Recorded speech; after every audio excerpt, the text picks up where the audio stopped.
নমস্কার বন্ধুরা, বিপাশাস ওয়ার্ল্ডের আরও একটি নতুন টিপসের ভিডিওতে তোমাদের সবাইকে স্বাগত আর অনেক অনেক ভালোবাসা জানিয়ে আজকে একটা নতুন ভিডিও নিয়ে চলে এসেছি। দারুণ আজকে কয়েকটা হেল্পফুল টিপস তোমাদের সাথে শেয়ার করব, যাতে কিন্তু তোমাদের সংসারের অনেক খরচ বেঁচে যাবে এবং কম সময়ে তোমরা অনেকগুলো কাজ করে নিতে পারবে। দেখো, আমি হাতে নিয়ে নিয়েছি একটা স্ক্রাবার। তো স্ক্রাবারটা আমি এখান থেকে কেটে নিয়েছি। দেখবে অনেক সময় এমন হয় যে জোরে কিন্তু প্রেস করলেও এখান থেকে জিনিসটা বেরোয় না, তখন আমরা ভাবি যে এটা শেষ হয়ে গেছে, ফেলে দিই। কিন্তু না বন্ধুরা, এখন থেকে তোমরা ফেলে না দিয়ে দেখো, আমি এটাকে কিন্তু কেটে নিয়েছি। এই যে এর দুটো পাশ হচ্ছে এরকম, এটাকে আমি কেটে নিয়েছিলাম এরকমভাবে ঠিক মাঝখান থেকে।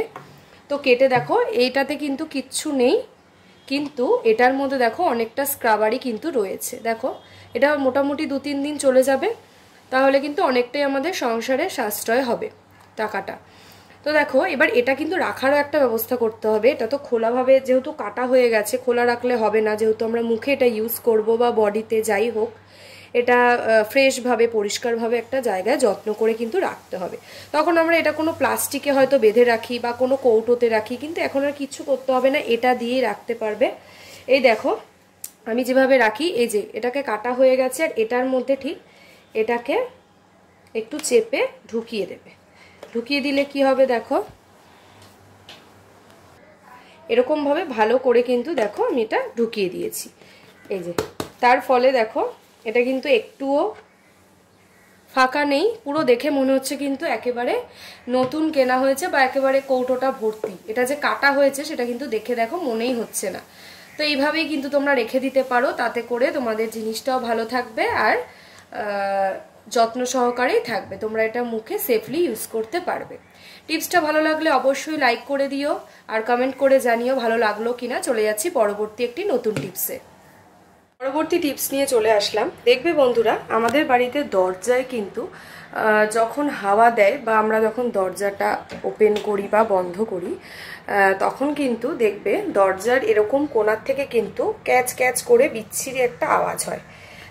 সেটা কিন্তু খুব শুনতেও খারাপ লাগে, খুব বিচ্ছিরি লাগে। কিরকম বিচ্ছিরি কিন্তু আওয়াজ হয় কবজাগুলোর থেকে। কখন হয় বলো তো? যখন এটা খুব ড্রাই হয়ে যায় সেই সময়।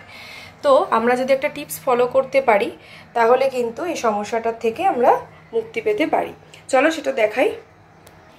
দুটো পদ্ধতি আমি তোমাদেরকে বলবো। দেখো, প্রথমে নিয়ে নিয়েছি নারকেল তেল। নারকেল তেল তো প্রত্যেকের বাড়িতেই থাকে, তাই নারকেল তেল দিয়ে কিন্তু এই তেলটা যদি তোমরা কবজার মধ্যে ভালো করে দিয়ে দিতে পারো, এই দেখো আমি দিয়ে দিচ্ছি। এই যে কবজার মধ্যে যদি তোমরা ভালো করে দিয়ে দিতে পারো, তাহলে কিন্তু দেখবে আর এরকম আওয়াজ হবে না। আর একটা টিপসও আমি তোমাদেরকে দেখাচ্ছি, আর একটা টিপসও তোমাদের বলছি। দেখো, এরকম কবজার মধ্যে যদি ভালো করে এরকমভাবে মোম ঘষে দিতে পারো, যদি ভালো করে যদি মোমটা এরকমভাবে ঘষে দিতে পারো, তাহলে দেখবে এই দরজার থেকে আর ক্যাচক্যাচ করে বিচ্ছিরি কোনো আওয়াজও হবে না, আর দরজাটা বেশ মসৃণ হয়ে যাবে খোলা পড়া করতে। টিপসটা ভালো লাগলে লাইক করে দিও। চলে যাচ্ছি পরবর্তী একটি নতুন টিপসে। পরবর্তী একটা নতুন টিপস নিয়ে চলে আসলাম। দেখো বন্ধুরা, আমরা যখন নখ কাটি, এই যে যখন নখটাকে আমরা সেভ করি বা নখ কাটি, এই যে এরকম নেল কাটার দিয়ে কাটি, তো এরকম করে নখটাকে আমরা কিন্তু কেটে ফেলি। কাটলে কি হয়, যেখানেই কাটবো সেই জায়গাটাও নোংরা হয়ে যায় বা বিভিন্ন জায়গায় ছড়িয়ে ছিটিয়ে যায়। এতে কিন্তু সেই নখগুলো আবার পরিষ্কার করতে গিয়ে আমাদের কিন্তু খুব সময়টাও নষ্ট হয়। তাই জন্য এখন থেকে একেবারেই যদি তোমরা একটা কাজ করে নিতে পারো, যদি এরকম একটা যে কোনো প্লাস্টিক নিয়ে নিতে পারো, অথবা ধরো শুকনো কাপড়, সুতির কোনো কাপড়, এই যে ঠিক প্লাস্টিকের ভেতরে, বা তোমরা নিজেদের বলে না, যদি বাচ্চাদের যে নখ কেটে দাও, এরকম করে প্লাস্টিকের মধ্যে এরকম হাতটা নিয়ে যদি নখটাকে কাটতে পারো, সমস্ত নখই কিন্তু প্লাস্টিকের মধ্যে পড়বে। আর তখন তোমরা প্লাস্টিকটাকে ধরে নিয়ে ঝেড়েও নিতে পারো বা ধরে ফেলেও দিতে পারো। ছোট্ট একটা টিপস ছিল, কিন্তু খুব হেল্পফুল, যাতে সময়টা বেঁচে যায়। চলো, ভালো লাগলে লাইক করে দিও। চলে যাচ্ছি পরবর্তী একটি নতুন টিপসে। পরবর্তী একটি টিপস নিয়ে চলে আসলাম। দেখো বন্ধুরা, আমরা যখন পেঁয়াজ কাটি, তো পেঁয়াজ কাটটা তো কিন্তু খুব ঝক্কির একটা কাজ, কিন্তু পেঁয়াজের এই খোসা এগুলো গুছিয়ে রাখা সব থেকে বেশি বড় ঝক্কির কাজ আমার মনে হয়। তাই এখন থেকে যদি পেঁয়াজগুলোকে কেটে এই দেখো পেঁয়াজগুলোকে কেটে ভালো করে ছাড়িয়ে যদি এই যে পেঁয়াজগুলো ভালো করে কেটে নিচ্ছি, এই যে পেঁয়াজের খোসাগুলো যদি জলের মধ্যে রেখে দিতে পারি তাহলে কিন্তু এই পেঁয়াজের খোসাগুলো উড়েও যাবে না, আর সেগুলো পরিষ্কার করতে কিন্তু কোনো ঝামেলাও হবে না, সময়ও নষ্ট হবে না। এরকমভাবে প্রতিটাই, শুধু পেঁয়াজ না, রসুন, আদা, এই খোসাও কিন্তু এইভাবে করেই তোমরা রেখে দিতে পারো। এইবারে আর একটাও কাজ আছে, এই যে কিন্তু পেঁয়াজের খোসাগুলো কিন্তু ফেলে দেব না। যদি মোটামুটি 1-2 দিন রেখে দিই তাহলে পেঁয়াজের খোসার থেকে যে রসটা বেরোবে সেই রসটা কিন্তু, পেঁয়াজের খোসার রসটা কিন্তু ফুল গাছের গোড়াতে দিয়ে দিতে পারো।